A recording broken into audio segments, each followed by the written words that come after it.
Hi friends, welcome to Economic Survey 25-26 highlights. Economic Surveyன்றது UPSC, TNPSC, banking எல்லா எக்ஸாமுக்கும் ஒரு இம்பார்ட்டன்ட் டாபிக். ஸோ மிஸ் பண்ணாமல் வீடியோ எண்ட் வரையும் பாருங்கள்.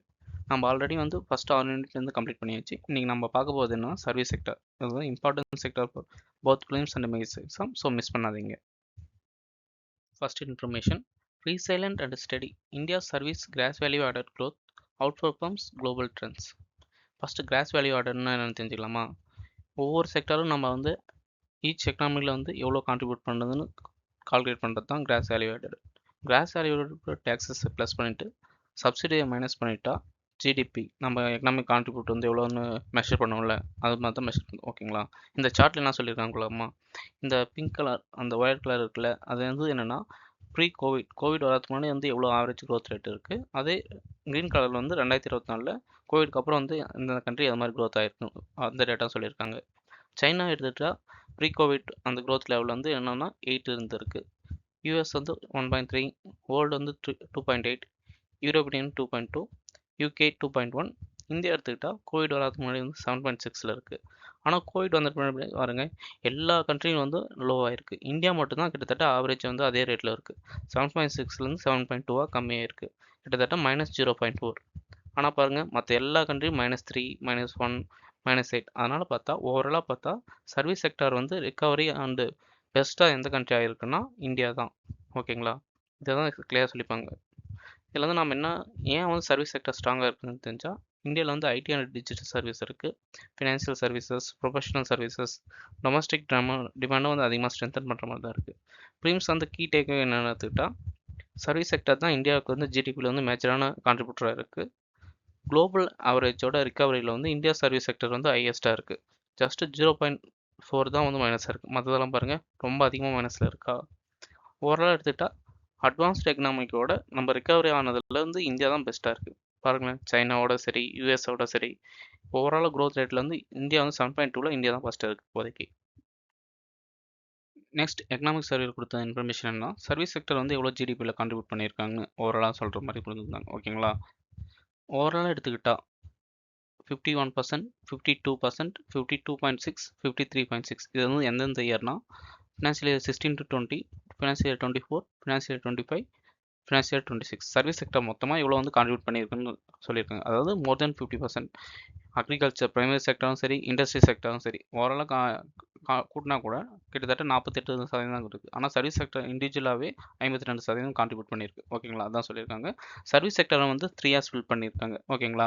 ஃபர்ஸ்ட் அந்த எல்லோ கலரில் இருக்குல்ல, அது என்னென்னா public administration, defence and other services calculate பண்ணுறது. அது 12.6, 13.2, 13.7, 14.3. அதாவது ஆவரேஜாக 13 அந்த லெவலில் இந்த செக்டர்ஸ் சர்வீஸ் செக்டரில் கான்ட்ரிபியூட் பண்ணுது. அதே ஃபினான்ஷியல், ரியல் எஸ்டேட், ப்ரொஃபஷனல் சர்வீசஸ்ன்னு எடுத்துக்கிட்டால் 22, 23.6, 23.7, 24.3 இந்த லெவலில் கான்ட்ரிபியூட் பண்ணுது. இந்த செக்டர் தான் சர்வீஸ் செக்டர்லேயே அதிகமான கான்ட்ரிபியூட் பண்ணுறதும். லாஸ்ட் ப்ளூ கலர் இருக்கா, அது என்னென்னா trade, hotels, transport, communication service related to broadcasting. அதெல்லாம் எவ்வளோ கான்ட்ரிபியூட் பண்ணுதுன்னா 16.7, 15.2, 15.5, 15. அதான் ஆவரேஜாக 15% கான்ட்ரிபியூட் பண்ணுது. ப்ரீம்ஸ் நம்ம கீ டேக்அவே இந்த ஸ்டார்டில் என்ன எடுத்துக்கலாம்னா, சர்வீஸ் செக்டர் தான் இந்தியன் எக்கனாமியோட பேக் போனாக திகழ்கிறது. அது மட்டும் இல்லாமல் ஜிடிபியில் கன்சிஸ்டன்சியாக 50% மேலே தான் கான்ட்ரிபியூட் பண்ணிட்டு இருக்குது. ஓகேங்களா? நெக்ஸ்ட் சர்வீஸ் செக்டரில் எக்ஸ்போர்ட் பண்ணுறதுல சாஃப்ட்வேர் சர்வீஸும் ப்ரொஃபஷனல் மேனேஜ்மெண்ட் கன்சல்ட்டிங்கும் எவ்வளோ இன்க்ரீஸ் ஆகிக்கும் பார்க்கலாமா. இது என்னென்னா ஃபினான்ஷியல் 16-20 to 23-25 எவ்வளோ இன்க்ரீஸ் ஆகிக்கும் கம்பேர் பண்ணுறாங்க. சாஃப்ட்வேர் சர்வீஸ் என்னென்னா 4.0லேருந்து 13.5 இன்க்ரீஸ் ஆகிருக்கு. அதே professional and management consulting 11.9 to 25.9 increase ஆகிருக்கு. நெக்ஸ்ட் சர்வீஸ் செக்டரில் பேசன் ஓஷன் செக்டர்ஸ் கமர்ஷியலைஸ் பண்ணனால எவ்வளோ பெனிஃபிட் ஆகிருக்குன்னு பார்க்கலாம் வாங்க. ஃபஸ்ட்டு கமர்ஷியல் லான்ச்சஸ் சேட்டலைட்ஸ் இருக்கலாம். அதில் 393 ஃபாரின் சேட்டலைட்ஸ் 2015 24 வரைக்கும் லான்ச் பண்ணியிருக்கோம். இதனால் எக்ஸ்போர்ட் எண்ணிங்கன்னா $433 million ஏர்ன் பண்ணியிருக்கோம். என்எஸ்ஐஎல் ரெவன்யூஸ் ஓவராலாக இதன் மூலம் எவ்வளோ கெயின் பண்ணுறது இன்க்ரீஸ் ஆகிருக்குன்னு பார்த்தீங்கன்னா, ஃபினான்ஷியல் இயர் 2020 322 கோடியாக இருந்தது. இப்போ 2025 3246 கோடியாக இன்க்ரீஸ் ஆகிருக்கு. ஓகேங்களா? சேட்டலைட் டேட்டா சர்வீஸ் நம்ம நெட் ப்ரொவைட் பண்ணுறோம், இன்ஃபர்மேஷன் ஷேர் பண்ணுறோம்ல, அதில் எவ்வளோ ஏர்ன் பண்ணிக்கிறோம்னா financial year 24 $495 million market share reach பண்ணியிருக்கும்.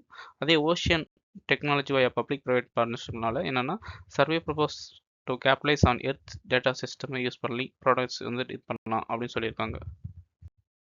Next one transport service இருக்கும்ல, அது வந்து ஃபினான்சியல் இயர் 16-20க்கும் 2026லையும் இது மாதிரி இம்ப்ரூவ் பண்ணியிருக்காங்கன்னு கம்பேர் பண்ணிக்கிறாங்க. ஃபஸ்ட்டு அதில் வந்து என்னென்னா போர்ட் கார்கோ டிராஃபிக் அது வந்து 494 to 672 மெட்ரிக் டன்னாக வந்து இன்க்ரீஸ் ஆகிருக்கு. அதே ஏர் கார்கோ டிராஃபிக் ஏர்பிளேன் இருக்குல்ல, அது எவ்வளோ ஆகிக்குன்னா 2 to 2.6 இன்க்ரீஸ் ஆகிருக்கு. அதே மாதிரி ஏர் பேசஞ்சர் எவ்வளோ வந்து ஹேண்டில் பண்ணிக்கிறாங்கன்னா மில்லியன், மக்கள் தொகை வந்து மில்லியன் இது பண்ணிக்கிறாங்க. அது வந்து 194 மில்லியன் to 275.5 மில்லியனாக இன்க்ரீஸ் ஆகிருக்கு. அதே மாதிரி ரயில்வே செக்டர் இருக்கிற டிரான்ஸ்போர்ட்டில் அது எவ்வளோ இன்க்ரீஸ் ஆகிருக்குன்னா 7.751 to 1070 மெட்ரிக் டன்னாக வந்து இன்க்ரீஸ் ஆகிருக்கு. நெக்ஸ்ட் சர்வீஸ் செக்டரில் டூரிசம் வந்து இன்ஃபர்மேஷன் இருந்தாங்க. அதில் வந்து டூரிசத்தில் டொமஸ்டிக் ரீசலைன்ஸ் வந்து நல்லாவே இருக்குது மாதிரி சொல்லியிருந்தாங்க. ஃபார் எக்ஸாம்பிள் அதுக்கு வந்து டூரிஸ்ட் டொமஸ்டிக் வந்து எவ்வளோ இன்க்ரீஸ் ஆகிக்குன்னா 75.5. அதாவது கோவிட் லாக்டவுனில் அப்போ நிறைய டூரிசம்லாம் ரெஸ்ட்ரிக்ஷன் ஆச்சு இல்லை, அதுக்கப்புறம் இது மாதிரி ரிகவர் ஆச்சுன்னு சொல்லியிருக்காங்க. தென் இன்டர்நேஷ்னல் டூரிஸ்ட் வந்து இந்தியாவுக்கு அரைவல் பண்ணதுக்கு வந்து 8.9% இன்க்ரீஸ் ஆகிருக்கு. ஓவராலாக ஆவரேஜ் ஹோட்டல் ஆக்குபேன்சி ரேட் வந்து கூட 60% அதிகமாக தான் இருந்திருக்கு ஃபினான்ஷியல் இயர் 24-26 கம்பேர் பண்ணுற போது. டூரிஸ்ட்டில் வந்து ஃபஸ்ட் வந்து என்னென்னா மெடிக்கல் அண்ட் வெல்னஸ் டூரிசம். ஏன்னா வந்து இந்தியா வந்து சீப் அண்ட் பெஸ்ட் மெடிசனலாக இருக்கிறதுனால ஃபாரின்லேருந்து கூட நிறைய பேர் டூரிசம் வந்து இது பண்ணுறாங்க. அதனால் வந்து கிட்டத்தட்ட சிஹெச்ஆர் 12% வந்து 2009 to 24 இன்க்ரீஸ் ஆகிருக்கு. லாங் டிஸ்டன்ஸ் ட்ரையல்ஸ் வந்து ப்ரொமோட் பண்ணுறாங்க. அதாவது வந்து நம்ம கன்னியாகுமரி டு காஷ்மீர், காசி சங்கமம் அது மாதிரி ஒரு சில ப்ரோக்ராம்ல லாங் டிஸ்டன்ஸ் பண்ணால் டூரிசம் செக்டரும் இம்ப்ரூவ் ஆகணும் அதுவும் கொண்டு வந்திருக்காங்க. அதாவது என்என்சி கிளவிட்டி through remote location tourism. North ஈஸ்ட்டில் வந்து பார்டர், அப்புறம் பார்டர் வில்லேஜஸ் எல்லாம் இருக்குல்ல, இன்ஃப்ராஸ்ட்ரக்சர் கம்மியாக இருக்கும். சப்போஸ் டூரிசம் ப்ரொமோட் பண்ணால் அங்கே இன்ஃப்ராஸ்ட்ரக்சரும் டெவலப் ஆகல. அது மாதிரி நிறைய ஸ்கீம்ஸும் கவர்மெண்ட் கொண்டு வந்திருக்காங்க. லாஸ்ட் ஒன்று என்னன்னா marine tourism or blue economy. இதை வந்து டெவலப் பண்ணுறது என்னென்னா marina development policy, high value coastal tourism, coastal jobs, incomes, port revitalisation, இது மாதிரிலாம் நிறைய பண்ணியிருக்காங்க. ஃபார் எக்ஸாம்பிள் ரீசெண்டாக வந்து கேரளா கூட நிறைய ஃபோர்ட் வந்து லார்ஜஸ்ட் ஃபோர்ட் வந்து இது பண்ணியிருப்பாங்களே ட்ராவலை வந்து ப்ரொமோட் பண்ணுறதுக்காக, மார்க்கெட்டிங் அதுக்காக. அது மாதிரி வந்து நிறைய வந்து இன்ஃப்ராஸ்ட்ரக்சரும் கவர்மெண்ட் வந்து இன்க்ரீஸ் பண்ணி தான் இருக்காங்க. சர்வீஸ் செக்டரில் நெக்ஸ்ட்டு மீடியா அண்ட் என்டர்டைன்மெண்ட் இது மாதிரி இருக்குன்னு பார்க்கலாம் வாங்க. என்னோட செக்டர் சைஸ் எவ்வளோன்னா 2.5 ட்ரில்லியன் 2024. அதில் டிஜிட்டல் மீடியா, அந்த யூடியூப், இன்ஸ்டாகிராம் அதெல்லாம் இருக்குல்ல, அதுதான் வந்து ஒரு கீ க்ரோத் என்ஜின்ஸாக ஆக்ட் ஆகுது. வர ரெவன்யூவில் 1/3 வந்து இந்த டிஜிட்டல் மீடியா தான் வந்து ஆக்குபை பண்ணுது. ஓகேங்களா? அதில் அப்புறம் வந்து கேமிங் செக்டர் வந்து 2.232 பில்லியன், அனிமேஷன் விஎஃப்எக்ஸ் வந்து 103 பில்லியனாக வந்து இம்ப்ரூவ் ஆகிருக்கு. தென் லாஸ்ட் வந்து என்னென்னா ஆரஞ்ச் எக்கனாமி. அதாவது ஆரஞ்ச் எக்கனாமின்னா லைவ் அண்ட் என்டர்டைன்மெண்ட் மாதிரி இருக்கும். ஒரு சில தான் க்ரியேட்டிவிட்டி எல்லாம் பண்ணுவாங்களே, இப்போ வந்து சிங்கர்ஸ் எல்லாம் போய் வந்து ஒரு சில இடத்த பாருவாங்களே, ஏஆர் ரஹ்மான் சார் அது மாதிரி அவங்களாம் வந்து பார்க்கும்போது மக்கள் எல்லாம் போய் ரீசெண்டாக விசிட் பண்ணுவாங்களே, அது மாதிரி வந்து இம்ப்ரூவ் ஆகலாம். இது வந்து கூட கிட்டத்தட்ட 100 பில்லியன் கீழே வந்து மேலே வந்து ஸ்ட்ராங் ஒரு ஸ்பில் ஓவர் டூரிசம் ஏற்பட்டால் அர்பன்ஸ் ஏரியாவில் தான் இது வந்து முக்கியமாக வந்து கான்ட்ரிபியூட் பண்ணுற மாதிரி இருக்குது. Then real estate and housing services இது மாதிரி இன்க்ரீஸ் ஆகிக்குன்னா ஃபினான்சியல் இயர் 24-20 அதில் வந்து 25-26 கம்பேர் பண்ணும்போது 81 to 101 வந்து இன்க்ரீஸ் ஆகிருக்கு. சர்வீஸ் செக்டர்ஸ் எது மாதிரி அர்பன் எம்ப்ளாய்மெண்ட் வந்து ட்ரைவ் பண்ணது பார்க்கலாமா? ஏன்னா வந்து சர்வீஸ் செக்டர் வந்து மேஜராக வந்து ரூரல் கம்பேர் பண்ணும்போது அர்பன் தான் அதிகமாக இருக்கும். For example digital media, entertainment, orange economy சொன்னால எல்லாமே வந்து ஐடி செக்டர் எல்லாம் ஓவராலாக அர்பனில் இருக்கா. அதனால் வந்து எது மாதிரி காம்படிஷன் வந்து ட்ரைவ் பண்ணணும் அதை தெரிஞ்சுக்கலாம். 30% of total employment in service எங்கே கொடுக்குறோம்னா அர்பன் தான் தராங்க. அதே மாதிரி ஷேர் எடுத்துக்கிட்டால் 61.9% அர்பன் எம்ப்ளாய்மெண்ட்டில் ப்ரொவைட் பண்ணுது. ஓகேவா? இது வந்து கிட்டத்தட்ட சிம்பிளாக சொல்லணும்னா லைவ் வெயிட் ஃபார் சிட்டிஸ் அது மாதிரி எந்த செக்டர் ஆக்ட் ஆகுதுன்னா சர்வீஸ் செக்டர் தான் ஆக்ட் ஆகுது. அது மட்டும் இல்லாமல் எஃப்கோ வந்து ஒரு டீட்டெயில் தந்திருக்காங்க. அதில் வந்து ஃபார்மல் ஜாப் கிரியேஷனில் சர்வீசஸில் வந்து 51.7%, other all other sector overall எடுத்துக்கிட்டாலும் 48.3% தான் கொடுக்குது. லாஸ்ட் இன்ஃபர்மேஷன், ஐடி செக்டர் வந்து global technology and innovation of இந்தியாவில் வந்து எவ்வளோ கிரியேட் ஆகிருக்குன்னு பார்க்கலாமா? ஃபஸ்ட்டு குளோபல் கேப்பபிலிட்டி சென்டர்ஸ் 2019 எவ்வளோன்னா 1430 தான் இருக்குது. அதே வந்து இப்போ ஃபினான்ஷியல் 24 வந்து 1700, அதாவது 1.2x அந்த வேகத்தில் வந்து இன்க்ரீஸ் ஆகிட்டு வருது. அதே மாதிரி India's technology start up ecosystem ஓல் 3rd லார்ஜஸ்ட்டாக மாறி இருக்குது. ஓகேங்களா?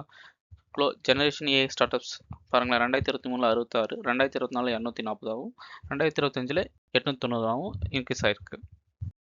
ஓகே ஃப்ரெண்ட்ஸ், இந்த செஷனை சம் ப்ராக்டிஸ் செம்ஸ்டிக்கோட கம்ப்ளீட் பண்ணிக்கலாம். கரெக்டான ஆன்சரை நீங்கள் கமெண்ட் செக்ஷனில் சொல்லுங்கள் இந்த கொஸ்டின்ஸ்க்கு.